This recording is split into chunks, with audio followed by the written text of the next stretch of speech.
Hey guys, I'm Matt Hernandez. Today we're taking senior portraits of a cheerleader on a football field.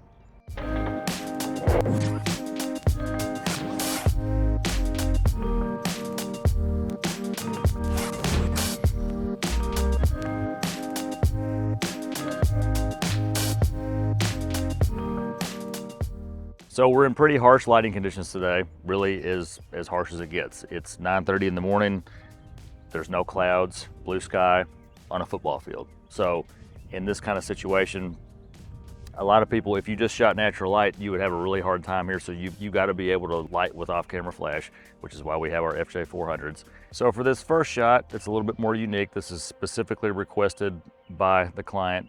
I always ask them what they want. Typically, they tell me to just do my normal thing. Today, they did say that, but they also wanted this specific goalpost picture also, where she's sitting on top of it. I've not done that before. I knew I needed tall light stands, so we have 13-foot C stands so we can get the light up high enough. You don't ever want to light somebody from underneath. It's called horror or monster lighting for a reason, because it's underneath and it's not very flattering. So you don't ever want to do that. You want it to be at least as high as their face. So that's why we have 13-foot stands. I have the lights stacked. Now, if I was able to get a little bit closer, I could probably use just the beauty dish or just the deep focus reflector, but because this is going to be a wide shot because it's on a goalpost, which is very wide, I have to scoot back, shoot with a wide lens. I've got my 24-70, and I was close to 24 on those. You could leave the light in the frames, take them out in post if you absolutely had to. I don't want to have to do that, obviously, because it takes too much time. You want to save as much time editing as you can. So I want to be able to back them up. In order to do that and have enough light on them, the FJ400s are definitely powerful enough to underexpose the background and overpower the sun at 400 watt seconds, especially with the deep focus reflectors or the silver beauty dish. But because when you back them up, you lose power, obviously, we need to stack them in this case. So I have the beauty dish that's going to be a little bit wider and maybe a little bit softer, and then we have the deep focus right beside it.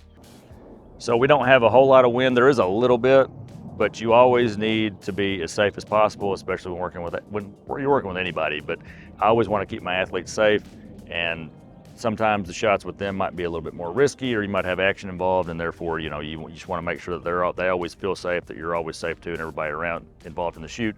So it's always good to have somebody either standing on the stands, holding them, or at the very least have sand or water bags. But I usually like to have my assistant, especially if they're that high up, because from that high up, they can fall over very easy.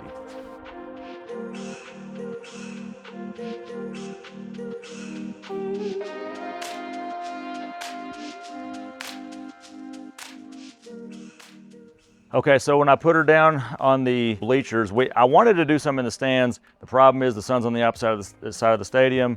It's in the morning.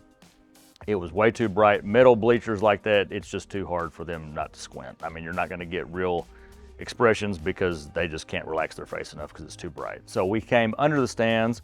I put her on the stairs, not quite as bright down here, but still the sun was hitting her hair. So I shot that natural light to give you an idea what that would look like. So we put the light in and made the background significantly darker. You can see that's two totally different looks. So it's okay to do that. Do natural light or fill in the light. Shoot a little bit more wide open, get the background a little bit brighter, and fill it in, and then you can add in a strobe and underexpose the background.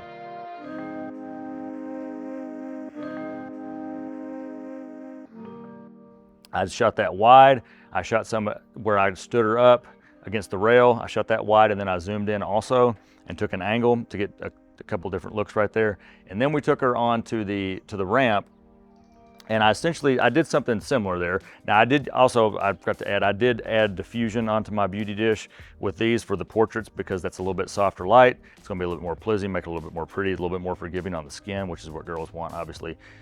So then we took her to the ramp. I had her lean up against the rail. I shot down the rail so that I could get some depth there, so I can blur out and have some foreground interest, blur out the rail in front of me.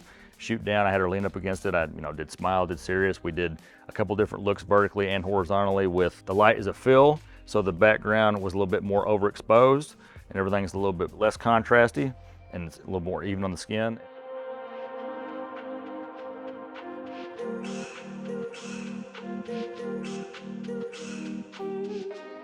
My look is dramatic, underexposed backgrounds.